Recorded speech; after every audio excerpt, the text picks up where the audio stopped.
Going on, everybody? So this video is gonna be about this car. I have the VIN numbers and all that stuff wrote down so I can read it off to you guys. I don't know how long this video is gonna be, but I'm gonna start off with the door tag plate decode. So the body style is a coupe with standard interior, black with black trim.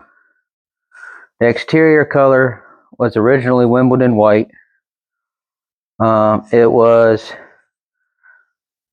built in Detroit, Michigan. It's a 66. It is a hardtop. It came factory with a 289 2-valve.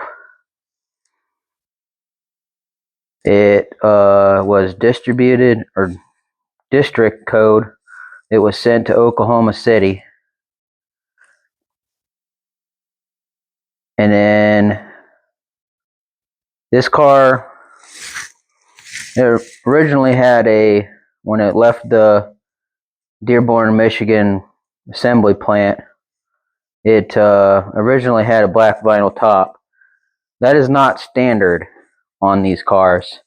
That was something that Ford did when it had a roof issue, and instead of going and repainting them, they just put a vinyl top on it. But that's something that they didn't put in the VIN number.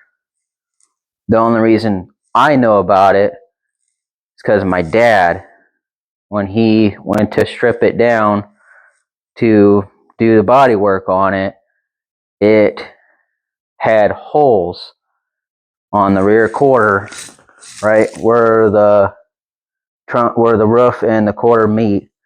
There was trim holes. They put trim pieces in between there to cover the seam where the vinyl top started and ended, so it would look more appealing. This car is a factory C4 automatic.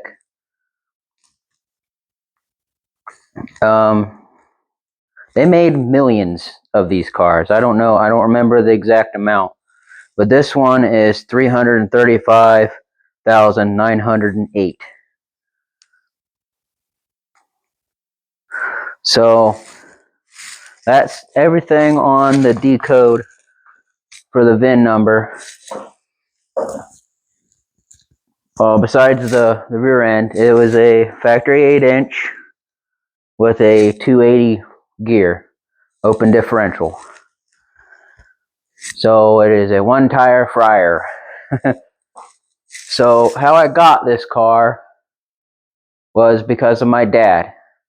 He bought it in 2001, about the end of 2001.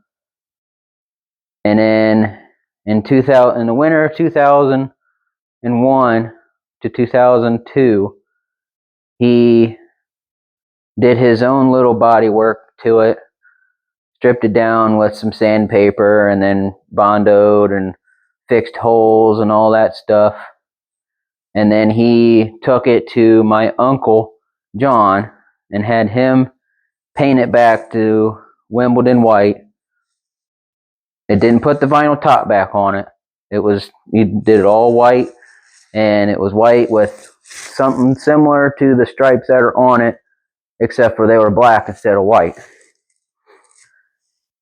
It ran it like that till about 2004, when he decided to really go and spend the money and have it professionally restored. And in that time, it got all new sheet metal. It got new fenders, new door skins, new rockers, just the outer, new quarter panels, and it got a new front valance, a new rear valance, The only thing original to the car, sheet metal wise, is the roof and the trunk lid, taillight deck, and the piece of metal in between the trunk and the rear window. I don't remember what that part's called. And then the inner rockers are original. The inner quarter panels were replaced as well, and the guy Z-bar, whatever, some kind of undercoating. And my dad got it back in May of 2025 or 2005, and he completely put back the car together. And then its first car show in this color, which is Sonic Blue, got it off of a 2003 Mustang. It was a pony. It had the pony package. It was a V6. It was my mom's car. He took that paint color code and put it on this car. And then he reassembled everything. All the trim, all the bumpers, all the rear view mirrors, like all the trim put back on, all the interior put back in it because they all had to be removed. And he got it back together. And its first show was in 2005 at the Graffiti Cruise in Bucyrus, which is now called Cruising with the Cops. And then, so about the powertrain, it does not have the factory 289 two-valve in it, or two-barrel in it anymore. It now has a 302 out of a 70s Comet, I think it was, with 86 Crown Victoria heads on it, so I could run unleaded fuel in it. But the motor that was in it when we got the car was not the original. We found out when my dad blew it up. It had a 302 in it from a 66 Mustang, I think it was. And it was bored 40 over already.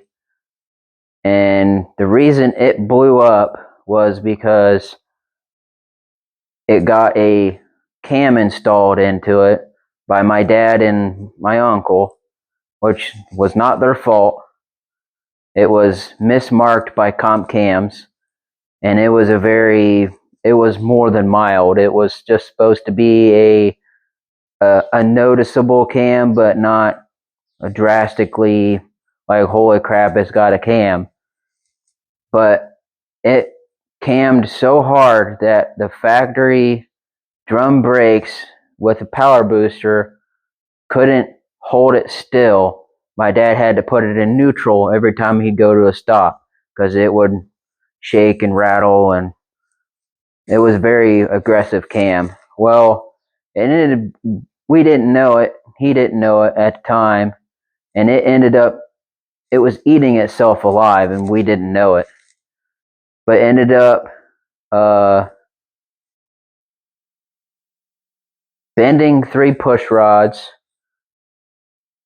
It ended up breaking 3 piston connecting rods.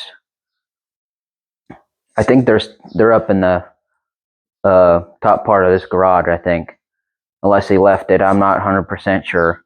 I don't know what we brought back from a house from Bucyrus when we moved here. And so it got pulled out, and my dad was just going to have it rebuilt by Mike Clancy. Well, he found out when he took it apart that it was not the original 289. That's when he found out it was a 302 already bored 40 over. So my dad was like, well, I don't want to put that motor back in if it's not the original motor. I thought it was the original motor. And Clancy said, well, I have this 289 65. block out of a Mustang that's bored 30 over. It just needs put together. It has the pistons and the crank. Well, it has it doesn't have a crank. It had the pistons and it was the block and heads. Well, I put that motor together, took the crank out of the 302, put it into that 289 that was bored 30 over, and put it in the car. We had nothing but overheating problems with it. And then finally in 2013, it finally said, nope, I'm done. And the water temperature would not, as soon as you start it up, it will just instantly shoot to peg the gauge all the way to 260 degrees. So that motor got pulled out in 2013, and this motor got put in. So in 2013, this motor got put in. Well, when we got it, it was a crate motor. We just went and got a crate motor from Napa, and we were told that it was a 74 out of a Comet or something. But this one is a 302 4-valve, four-barrel. It's a 4-barrel engine. So they told us it had 86 Crown Victoria heads on it. So we had to get smaller spark plugs. So because the 289, 3 and 66 and 65, they had the bigger spark plugs. So we were fighting to figure out what kind of spark plugs to put in it. And then we got that figured out. But basically all the accessories from that 302 that was originally in it when we got it got put back on there because my dad put a Edelbrock Performer intake on it and a Edelbrock 600. Well, that Edelbrock 600 was gone after I acquired the car. Well, when I got the car, I got it. I had to earn it. I went to Pioneer for welding, and he said, if you do good in all my classes, including welding, that he would give me the car. Because he was wanting to sell the car because he just wanted it gone. He was tired of messing with it because when he had it at the time, he had nothing but problems with overheating. He couldn't drive it very far, especially when it was hot. So he was trying to sell it, and I kept telling him, no, keep it. I want the car when I get old enough to drive it. So he made that deal with me, and I worked my ass off in Pioneer for the last year and a half that I was there, and I got the car. It was my graduation present for doing a good job in welding and all my other classes. I only had struggled in one class, but that's besides the point. He didn't care about that. And once I got the car, I started doing some upgrades with it. Of course, it wasn't fully in my name because I was still too young, and he wanted to keep the insurance cheap on it because a young guy with a really old car, insurance is expensive. So I didn't actually get the car in my name until a year before he passed away. Now,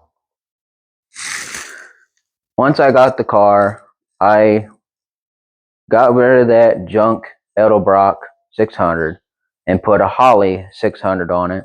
That's been on there since. I think in 2012 that got put installed on the car. I have upgraded the radiator to a Champion 3-row aluminum radiator.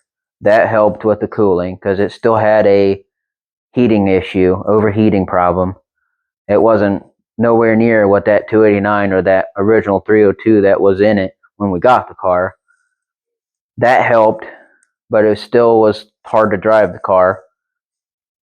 And it didn't finally get fixed for the cooling issue until 2022 when I decided to put a new water pump in it, and I put a Tough Stuff Super Cool. It's supposed to flow 30% cooler, and I put Royal Purple cooling additive in the coolant, and it runs cool now. It's almost 90 degrees outside. I could get it out right now, and it might hit 170. Before it would run like 180, 190, 200. Now it might like hit 170 if I'm driving, but if I go in town, it might start creeping up, but that ain't gonna hurt it. And then I did the water pump because the heater core decided it wanted to start leaking into the interior, so I fixed that. While I was at it, I'll do the water pump too. So that's what I did. And then last year, the last thing that got done to this car is I put QA1 factory mounted coilovers. So it now has coilovers on the front. And I did a leaf spring change in the back from the factory ones because they were worn out. And I went with a 1.5 inch drop leaf spring mid-eye. If you don't know what a mid-eye is, it's when you take the leaf spring and where the bolts go into the part of the body that attaches it to the vehicle. A mid-eye is the part that curves. Instead of it curving up and then looping, it goes up, goes in the middle of where it bolts to, and then it curves over. That gives you an 1.5 inch drop. Then I installed double adjustable QA1 shocks in the back. The front coilovers are dual adjustable too. I have all 4 corners set on 4 on compression and 4 on rebound, and it rides pretty good. The next thing that I want to do to this car is the steering. It sucks. This car was factory a power steering car with power steering box, and it still has that gearbox in it, and the steering is sloppy. You're doing this down the road. It's not fun, but it's controllable, so it's not an issue. But I want to do away with that and go with a rack and pinion, and do away with that factory gearbox altogether. And that should be all that I need to do the suspension. I want to upgrade the front sway bar, and I want to put a sway bar on the back.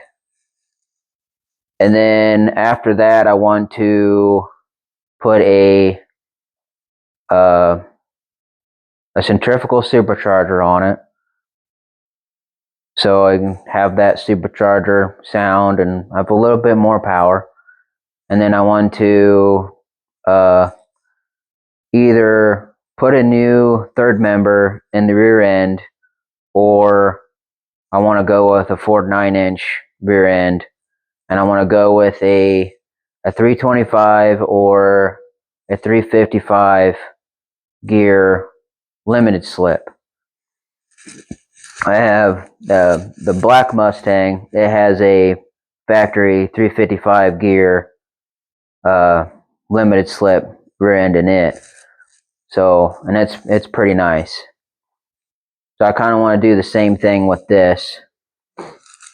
Other than that, this car means a lot to me, and it's really not going to go anywhere. You can't offer me anything for this car. I'm going to tell you no, because it was my dad's car, and I don't want to change too much of the appearance of it, other than I changed the wheels.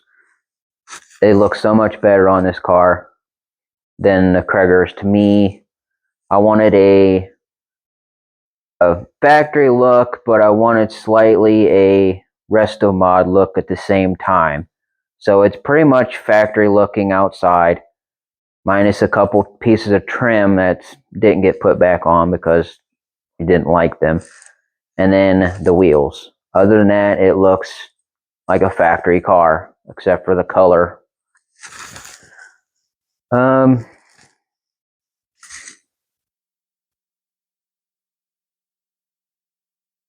Sorry, I'm trying to think. But this car means a lot to me. It's hard to think about not having him around anymore to tell me what to do and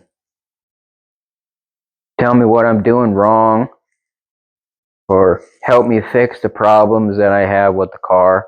I gotta figure it out on my own, basically, because these cars are hard to work on if you don't know what you're doing. And there's not a whole lot of people around that know how to work on them anymore, at least that I could find. Or they want to charge an arm and leg to fix them. So I just do the stuff myself and look them up and figure it out. That's how I did the suspension. I looked it up to see if someone else had done it, and they have.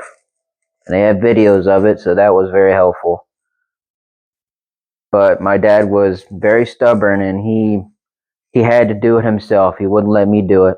He wouldn't show me. He showed me how to change tires, change oil,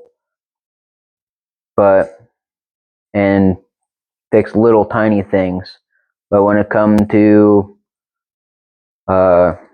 learning how a combustion engine works, like these, or what I needed to do to adjust the carburetor, he like, I got it. Let me do it. He was very stubborn, but I still love him, and I wish he was still here. But you just never know how long you have with someone. So cherish your parents, because it's hard to lose one. I still think about him every day, and it's only been 3 years since he's been gone. So this is my YouTube channel, Bennett Performance Garage. So if you want to see more, just hit that subscribe button, and you can continue to keep seeing what I do with this car and that black car sitting out there. And I will catch you all guys later.